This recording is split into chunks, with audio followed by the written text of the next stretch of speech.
With streaming services constantly releasing new content, it's difficult for a single television show to stand out. Stranger Things has done more than simply stand out, as it's become a massive success. Whether a new season has dropped on Netflix or whether it's time in between seasons, the show continues to generate conversation and excitement.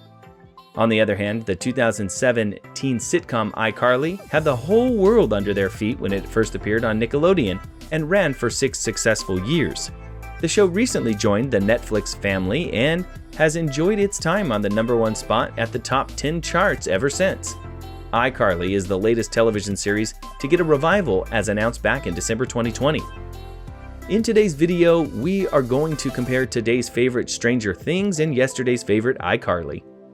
Stranger Things is the perfect show to watch for anyone craving 80s nostalgia. The show takes place in the 1980s and is filled with relevant references and aesthetic that fits the time period. Those looking for the nostalgia of 80s films will notice references to Back to the Future, The Terminator, Ghostbusters, and more. Stranger Things is able to reach a wider audience through its multi-genre storytelling. It's a coming-of-age story, horror series, conspiracy thriller, and adventure tale all blended together. Stranger Things is very good at keeping audiences engaged, as it has a ton of mystery. Even when the final credits roll, you won't have all the answers though. You'll have enough to give the season a satisfying conclusion.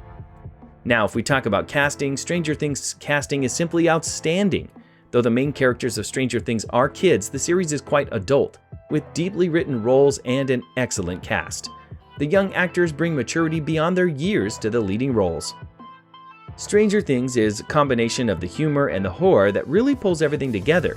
The thing is, they both coexist so well in this show. The events surrounding its mystery are awful, terrifying, and sometimes really sad. But you still find yourself grinning and laughing and cheering on all the heroes. It's never dreary or gritty or violent just because.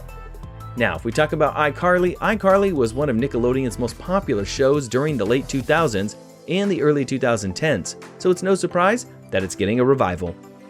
While there aren't too many details about the new show yet, Miranda Cosgrove, Jerry Trainor, and Nathan Kress are all confirmed to be part of the cast.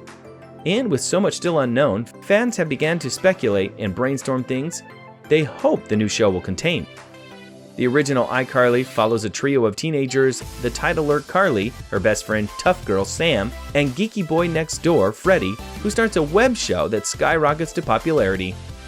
They deal with internet rivalries, petty bloggers, figuring out what content to make, and scheming ways to get more viewers, alongside the usual tween show issues like navigating crushes and mean teachers. There's certainly a nostalgia factor involved in looking back on iCarly, but what makes it particularly intriguing is that the nostalgia isn't just for the TV show itself, it's for a long-gone era of the internet. In the web show, Carly and Sam epitomize this brand of LOL XD humor. They get into meatball fights, they periodically pause the show to randomly dance, they rig up a floating bra to tell them scary stories. It's the sort of thing that was not only hilarious to a preteen, but hilarious in the time of the internet where high-pitched screamer Fred was the most popular thing on YouTube. iCarly's sequel series already suggests a unique look back at a version of the internet that was mostly good, or at least not so overwhelmingly bad. Now, only time will tell. So that's all for today's video. Let us know which is your favorite show of these two in the comments section below, and don't forget to like the video before leaving. Thanks for watching.